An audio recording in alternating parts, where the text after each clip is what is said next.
Welcome, welcome. My name is Clancy Nixon. I'm the Community Engagement Specialist for the city. Thank you for being here and for being engaged citizens to our Engaged Durango Forum. Tonight's topic is the Speed Management Plan, which is currently being developed, and we're asking for some feedback, and we're going to let you know what's going on there. But before we get too far, I did want to introduce Olivia DePablo. She's here as our interpreter tonight. Do you want to come up and say a few things, Olivia? Hola, buenas noches. Good evening, everybody. My name is Olivia DePablo, and I am here to provide interpretation from English to Spanish, Spanish to English. If in need, I wanted to extend my sincere thank you to the City of Durango for opening spaces for diversity and linguistic access. Thank you for having me. Once again, we have childcare available as well for free. Doesn't look like anybody brought their children though, at least into the room. And we have food over here and refreshments, so feel free to dig in. There's a lot over there for the crowd that's here tonight, so please dig in so I don't have to take it home. We are going to dive in to a presentation by Mr. Devin King here. And then from there, we're going to have a question and answer session that lasts about 15 minutes. And from there, the rest of the time is to mill about the room, learn about the different departments and what projects that we have going on, give your feedback to different departments. So we'll do an introduction of all the staff in the room as well. All right. I'm going to start off with reading our Indigenous Land Acknowledgement, and I invite you to reflect on our Indigenous Land Acknowledgement along with me, please. This is a call to honor and respect Indigenous sovereignty and self-determination. As residents and visitors of Durango, we are called upon to educate ourselves about the history and cultural heritage of the land we inhabit. The city of Durango is situated on the ancestral homelands and territories of the Nuchu, Ute, Jicarilla Apache, Pueblos of New Mexico, Hopi-Sinom, Hopi, and Dene Navajo nations. The original stewards of this land were forcibly removed and exposed to countless atrocities by the United States government, including repeatedly broken treaties, forced assimilation, the tragic legacy of Indian boarding schools, and the loss of ancestral homelands. We recognize lasting generational trauma exists within Native communities today. We affirm the continuing importance of ancestral sites to descendant communities as integral to the living cultural landscape. This acknowledgement only becomes meaningful when combined with accountable relationships and informed actions. May this serve as a step toward inclusion and reconciliation. If you haven't found it yet, on the footer of our webpage at durangoco.gov, this exists, so you can click the ILA link and then find a lot more resources to learn more about the people who were here before us. So I invite you to do that. Okay, a couple more things. Before you leave tonight, my ask, if you don't do anything else, which I hope you do, but it's nice to hear from you in the form of a survey sometimes. And so we have a survey that'll come up at the end of the presentation with a QR code. There's also QR codes kind of scattered around the room. If you could let us know how we're doing with these engagement opportunities, it's extremely valuable to me as your community engagement specialist to make adjustments based off of what our community wants and needs. So please take 5 minutes and complete that survey. It truly is very, very helpful. Okay, and with that, I'm going to turn it over to Devin. You do that one? Yeah.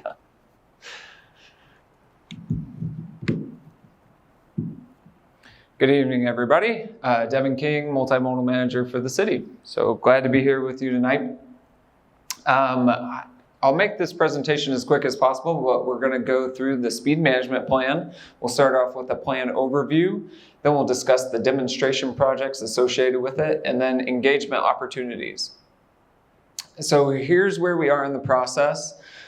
We received a grant from the U.S. Department of Transportation, and that grant was through their Safe Streets and Roads for All grant program. So this grant program is very specific to reducing speeds and improving safety on roadways within the United States, and that includes local cities and counties and other communities. And so with that, this plan is very focused on that objective.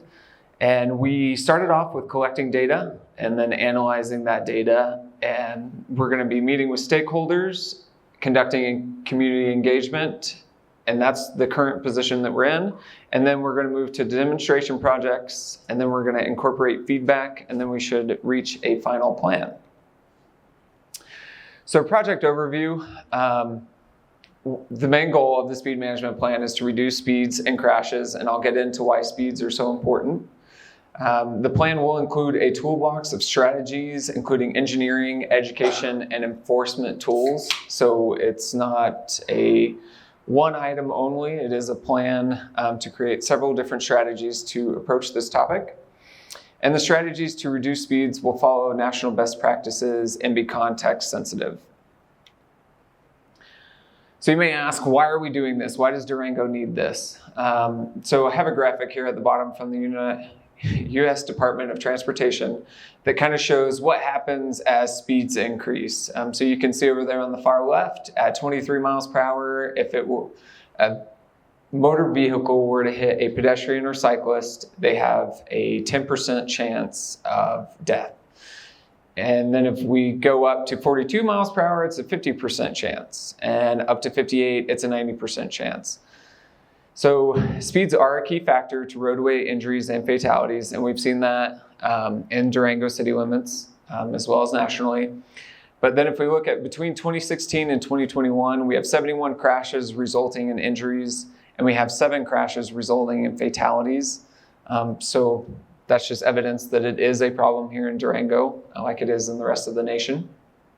The graph on the far right demonstrates those numbers and is from the 2023 Multimodal Transportation Plan. And so this plan, the speed management plan, will create a holistic and contextual approach to reduce speeds. And what we mean by that is right now when we go out and do a construction project, every time we do it, it's contextual to that street, but that means we have to employ different strategies. And every time we have to reach out to the Durango Fire Protection District, we have to reach out to the police department, we have to reach out and work with our streets department.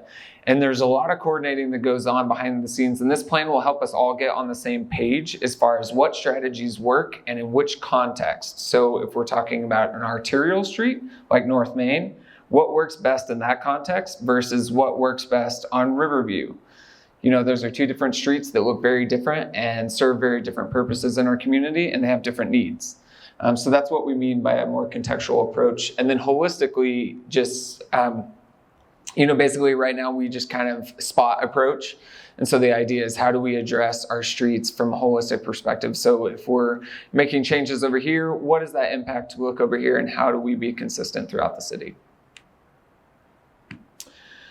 So this plan has 2 key efforts. The first is the data needs assessment, which is the current phase that we're in right now. And so that includes speed, data collection, reviewing existing plans. So like I mentioned earlier, we do have the multimodal transportation plan, gather input from public and emergency services and other stakeholders, identify safety challenges, and develop strategies.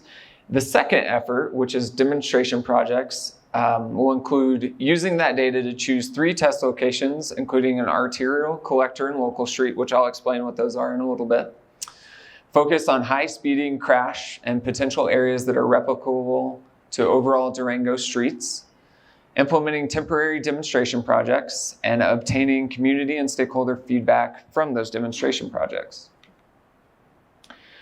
So what have we found so far when we've analyzed the speed and crash data? I'm only highlighting 2024, but we went back several years. But in 2024, PD had over 2,000 traffic stops for speeding. Over 750 of those turned into citations for speeding. We had over 100 speeding complaints that were issued to PD.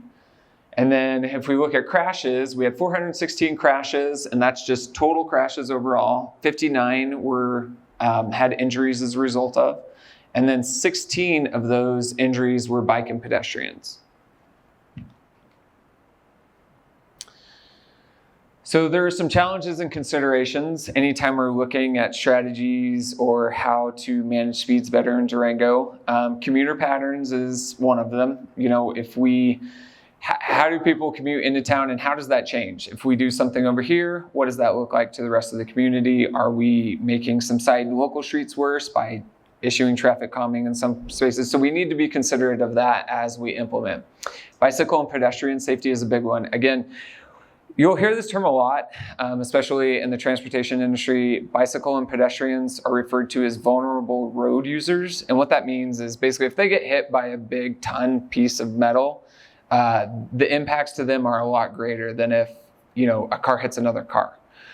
So that's why they're often referred to as vulnerable road users. But we need to think of their safety in mind. And anytime you improve safety for bicycle or pedestrians, you're also improving safety for folks in vehicles as well. Transit and tourism trends. So, with anything that we're doing, we want to make sure that our transit operations aren't negatively impacted by any of the traffic calming that we do or other speed management tactics. And we also want to make sure that tourism is impacted in a positive light, not a negative. We recognize that our community depends heavily on tourism.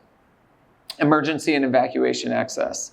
This has come up quite a bit over the years, especially in the consideration with where we are in the world regionally. We're in a wild urban interface area.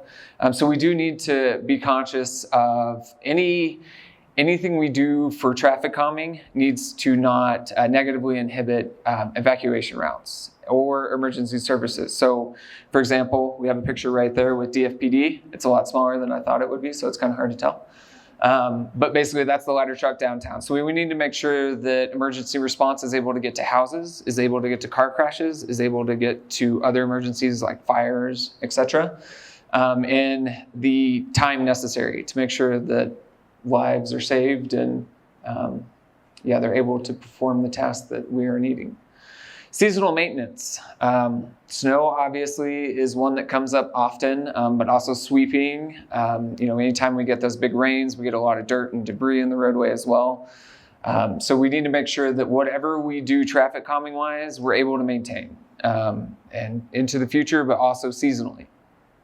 And then intersection operations. I think pretty much anytime we do any sort of transportation project, I think everybody's first curiosity is, well, what's the impact of traffic, right? And that's where intersection operations comes in. And so we need to make sure that vehicles are still able to turn.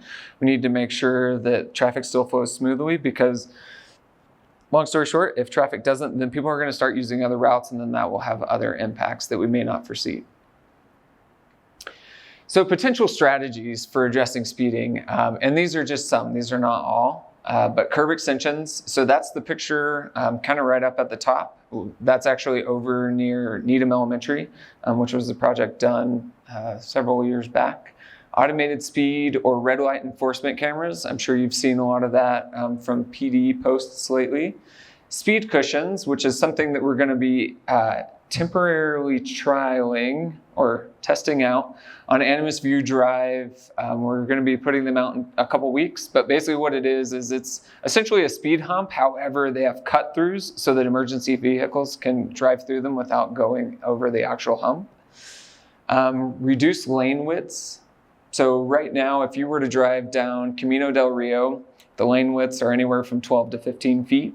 However, you can reduce those to about 10 feet and vehicles are still able to drive next to each other adjacent. So it is somewhat context, if it's higher speeds, like for example, as you head down South Camino, out towards Home Depot, when you get up into speeds in the 50 mile per hour, you want wider speed or wider lanes. However, on slower speed limits up to 35, you can narrow those roadways or the lanes quite a bit.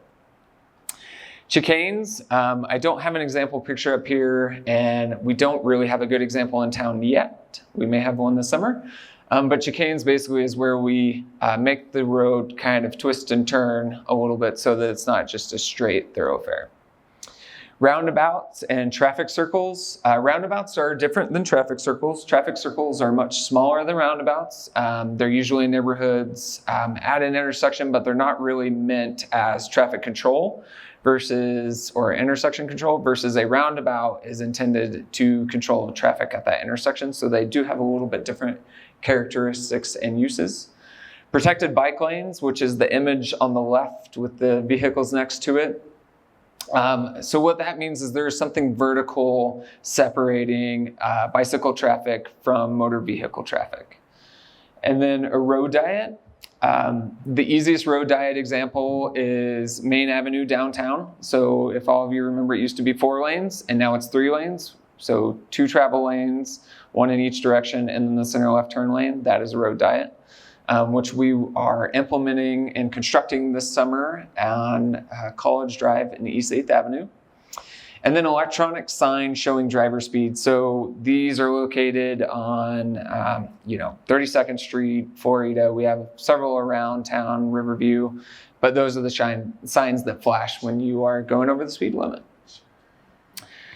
So demonstration projects is the second part of this, and that's where we actually get to test some of these strategies out for both a maintenance perspective, but also, what is the efficacy of this? By implementing this, are we actually affecting speeds? And what does that effect look like? What does that effect look like on traffic? So it's a good opportunity for us to test this.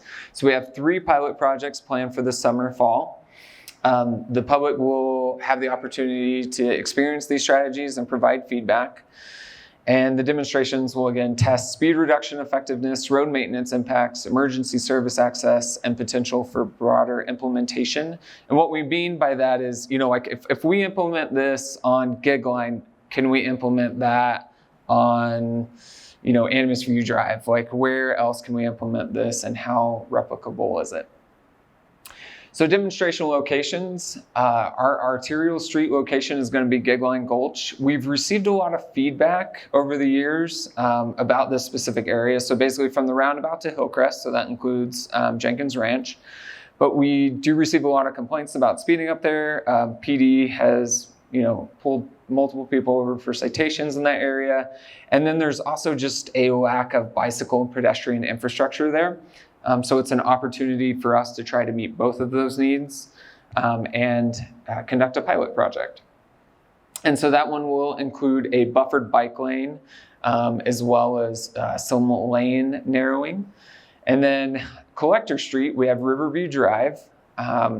Again, this is another location where PDs have received several calls regarding speeding, and we have, for the record, all these locations we have put out and conducted speed surveys on them, so we know what the speeds are now, and so we'll be able to do that. During the pilot project, we'll go out and conduct speed surveys again to see what the impact of that is.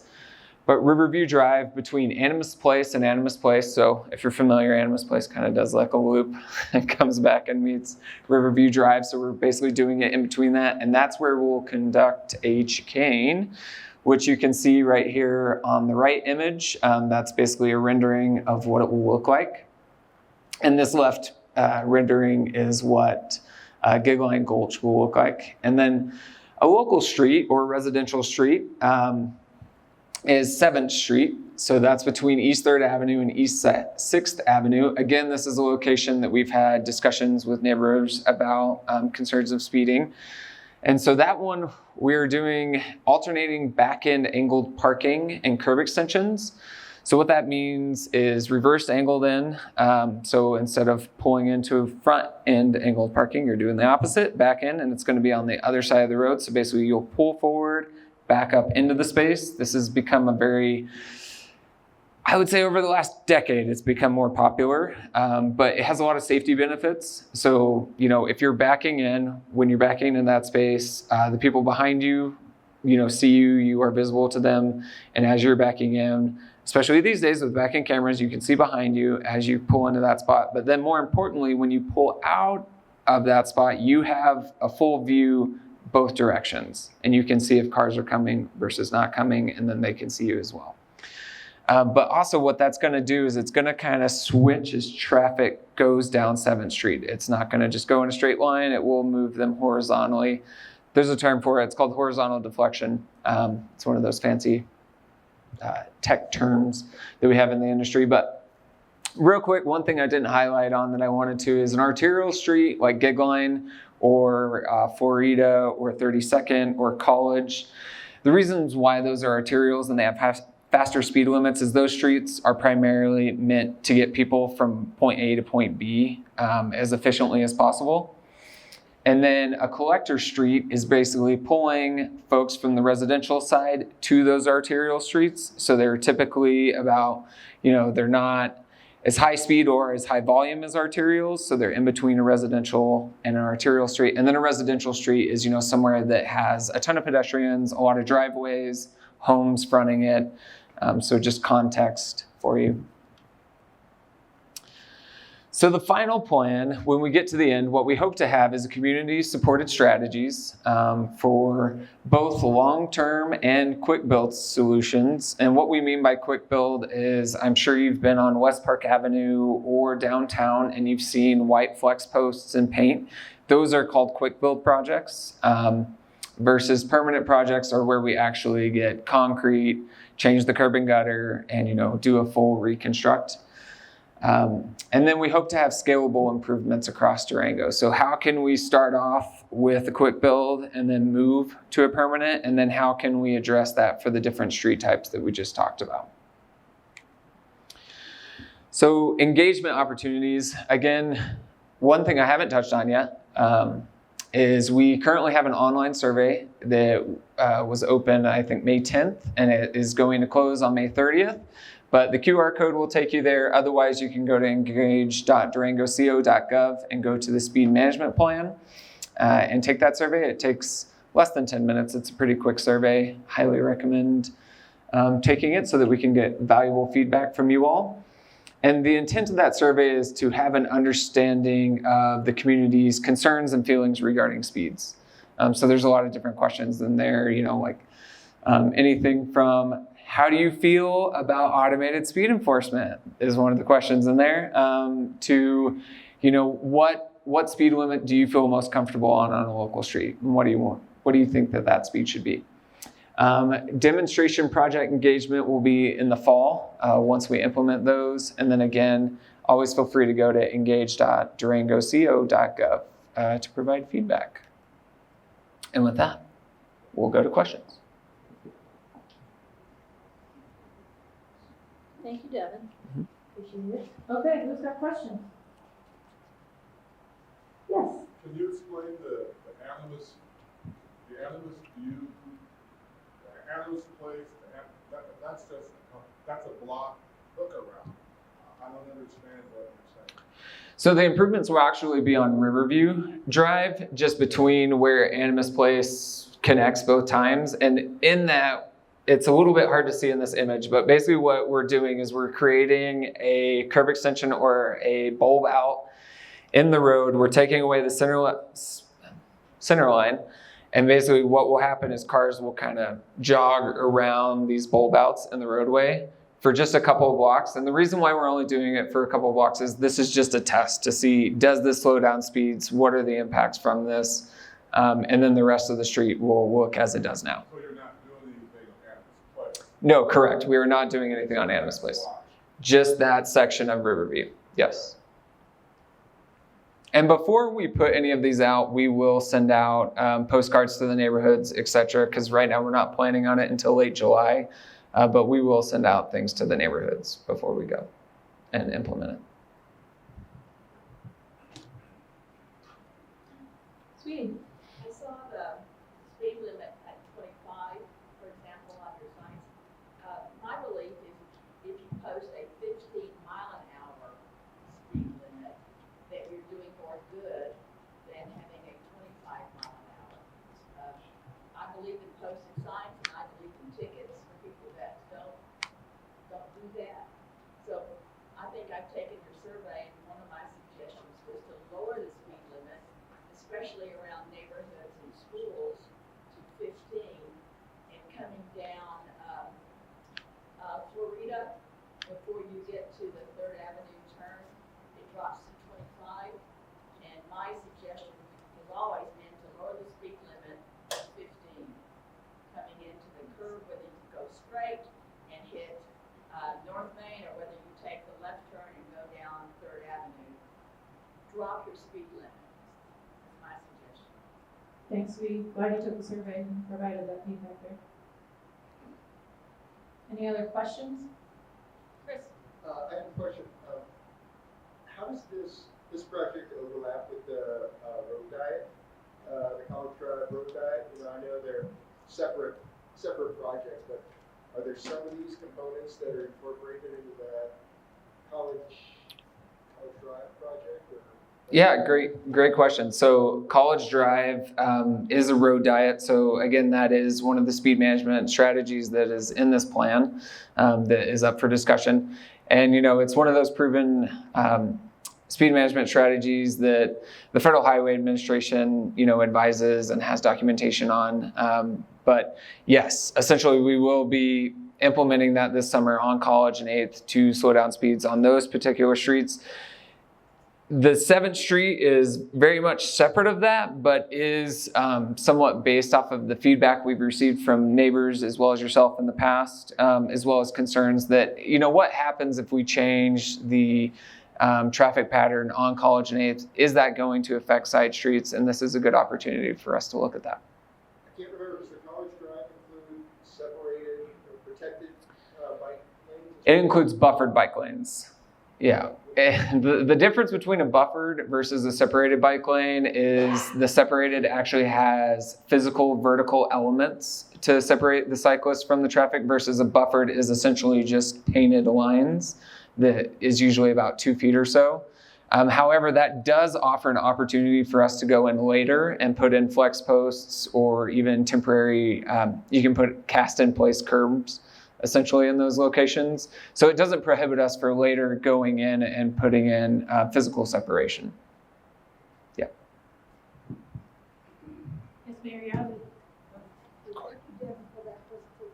Okay, so if you do the road diet on College Avenue, wouldn't that cause more congestion since you just have one lane? Or which direction instead of 2 lanes going each direction? Good question. So we did a traffic study back in 2016, but we looked at traffic volume numbers out to 2040.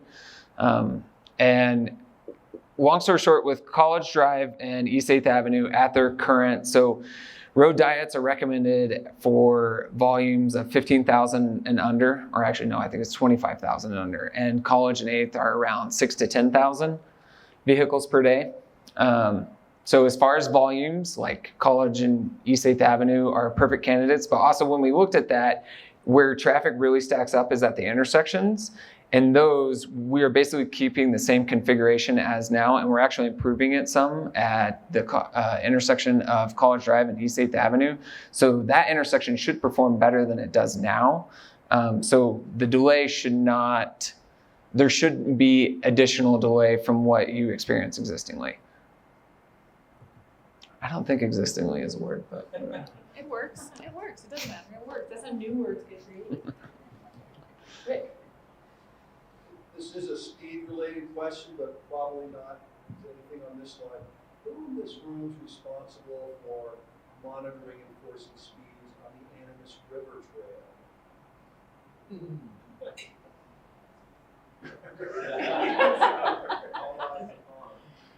I'll come see whoever that is after. Does anybody want to answer that question for the room? Well, I mean, is that your question? Who's responsible for it? Well, my follow-up question would be, what's going to be done to tamp down some of the speeds on these e-bikes? Bryce, do you want, or Chief, do you want to come up and Yeah, I mean, speak we into have. the I mean, realistically, with the numbers that were shown previously, our biggest concern is the 16, not the 59 that were the accidents in the vehicles, right? The softer, more vulnerable people out there. That includes the river trail, and we've seen an increased use in the river trail here recently. We've seen a lot more bike rentals and a lot more people using the e-bikes. And so how we do everything in the city is with cross-functional teams, kind of a wraparound approach. So it's not who's in charge, like one person. That's what I love about the city. It's us as a group, and each problem has multiple owners. And so we're working with multimodal, we're working with parks, and we're doing more of a wraparound enforcement. And it's not all enforcement, it can be education, it can be engineering, and we're looking at all of those things. We are looking at engineering, we are looking at education. But I'll tell you this, I went out and wrote it myself, and when people see a uniform, they reach down and leash their dog. And I know you're not talking about leash dogs right now, you're talking about speed, but they know, right? So it's time for tickets. And so we have a lot of things we're gonna talk about in the study session, in the full time on the flat surface trail. We can't just go asking for new positions all the time either. There's a budget and it's real, and so we're trying to work within those means. And I think we figured that out working with Kelly and Sarah and everybody. And we are looking at ordinances and things and work with the city attorney. There's so many people to work with, and we all are coming at it as a group. So the question, who's in charge of it? You can look at us, but we also contract with Animal Protection, whose sole job, one of their main jobs is to go out and educate and help people leash their dogs. And again, you're asking about speed, but that is a problem with the speeding bikes also and the animals that live. I'm not in charge here.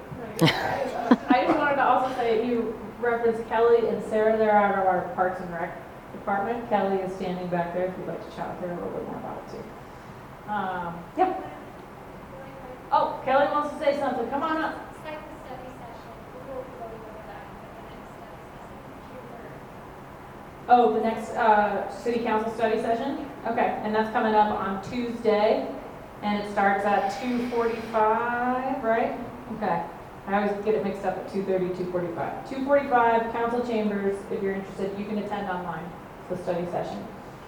So a week from today. Yes, sir. To feed off his comment on the e-bikes, I live over on West Third. I walk next to the children's house. I walk the river trail almost every day down by the skate park, across the bridge, blah, blah, blah. Has any pedestrians been hit by an e-bike on that trail, to your knowledge? Yes. As a citizen, I come from a family of lawyers. I would think that the city is opening themselves up to a lawsuit if somebody really gets hurt. Those e-bikes, those batteries, they're heavy. And to be honest with you, it's mostly young people that are speeding on their e-bikes. I see them come down West Third, kids 10, 11, 9 years old, going over the speed limit. They're doing it on the river trail also. So my concern is, it seems like the city's opening themselves up for a lawsuit. If an elderly couple gets taken out by an e-bike, those things are heavy. I've lifted them in the pickups, and it's not going to be a good scene, and it's going to cost the taxpayer a lot of money. Ever a lawsuit. Personally, I think e-bikes should be banned. It's an accident waiting to happen.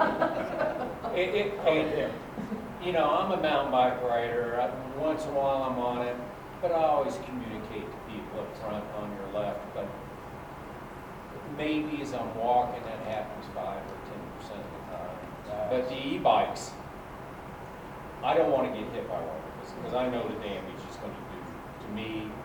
And if it's young kids, they're going to suffer the consequence too, and the city's going to be lost. Thank you for that comment. If you want to learn more about what we're doing on the river trail specifically, you can visit. We'll go around the room and introduce our staff, like I said, and we can kind of point you in the direction of who has been kind of putting their heads together on that. Yes, Kate. How far does the speed management plan extend? Namely, does it go into the 550 and 60 corridor between Nature's Oasis and Three Springs, or does that push into CDOT territory? So technically it goes within all of city managed streets within Durango. However, some of these strategies could be employed on CDOT highway, like for example, automated speed enforcement cameras could be deployed out there, as well as radar feedback signs. So some of these measures we would need to work with CDOT on to deploy them, but they are they could potentially go out in those locations as well. Has that been a concern that's been brought up based on the speeds on those roads and there's no accidents out there? I mean, is that something you see on any city talks? Yes, we do have conversations. Yeah, we meet with we meet with transportation CDOT staff once a month, if that, like more than that, but we have at least to check in with them once a month to discuss things. So they know they were actually part of the application. So they provided a letter of support, and they are part of our stakeholder group. that we'll be meeting with as well. So yeah, CDOT has been involved, and we've had, I know that PD, like Nick Stacy, has had conversations with CDOT and implementing things on their roadway, and yeah, we've had a lot of interaction with them about that. All right, these are going to be our last two questions, and I'm going to go with you first. Last summer, you all had free transit around town. Is that going to occur again? I thought that was really helpful to keep down the number of vehicles around town. With an exciting addition. Yes, that will be occurring, and the exciting addition is Durango Outdoors, which Sarah has more on the table back there about that. June 1st, right? June 1st. June 1st?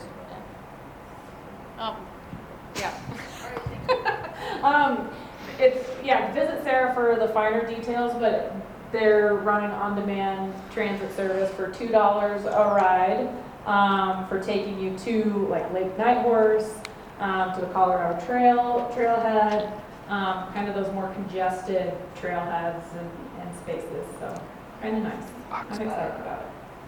Yeah, I'm here to just make a comment about the 15th Third Avenue thing, and I saw the designs and the money that they wanted to redo, and I don't know what that is now. Yeah. But I live on Folsom Place, and I've driven through that intersection for 34 years, and I personally, other than the people sliding through there at the minute, I've never seen an accident there. And I think that, to me, keeping it simple, down where that flashing crosswalk is now, either a stencil on the ground or a sign, please use your turn signal. Because and that's good for the whole town too. When you're coming down Florida to make that Third Avenue, there is a line of sight there that I know if there's no car in that, I can go. But when they're both coming up, or one is coming up, you can't tell which lane they're in, really. And people then start playing chicken. But if you please use turn signal, be courteous, blah, blah, then you can see what that person's intent is. Yeah. And to me, that's paint and a piece of cardboard saying, kind of like the ones that say pedestrians have the right of way, which need to be either bigger or flashing. Because people still turn in front of people in the crosswalk on Main. The roundabout. Yeah. If you're going up Riverview, use your turn signal so people know that you're going to continue through, because then the people coming down Riverview will know, and then the people on Florida aren't playing chicken with you trying to go that way. And it just seems a simple solution is use your damn signal. Do you want to address that with that project? Yeah, so that was part of the Midtown project, which the Midtown project now is basically complete with design. However, we ended up taking that intersection out of that project. So right now... cheaper way, use your damn signal. Got it. Yeah, we'll put that in big flashing letters right there. Yeah. I'm kind of making light of it, but that would make a huge difference if you knew what the person's intent was who was coming up that hill. I will say that there are some of us and from different departments, both the streets department, engineering, and myself, that have been looking at just small minor improvements we can make to that intersection. So we'll kind of continue to evaluate just very minor improvements. And that's a great segue into, you can learn more about that project and more on Engage Durango.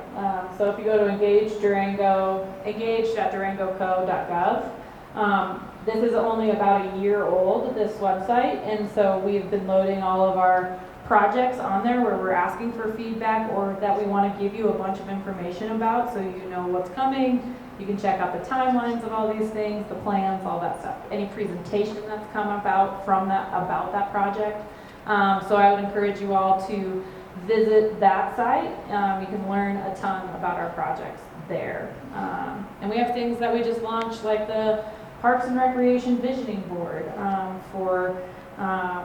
they're prepping for a master plan update. So hearing from the community in that way, from the comfort of your own home.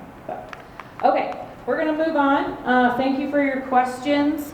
We do, so I Engage Durango, this presentation that Devin just did will go onto the Engage Durango site and onto the speed management plan site and the Engage Durango forum project page as well, so you can check them out there.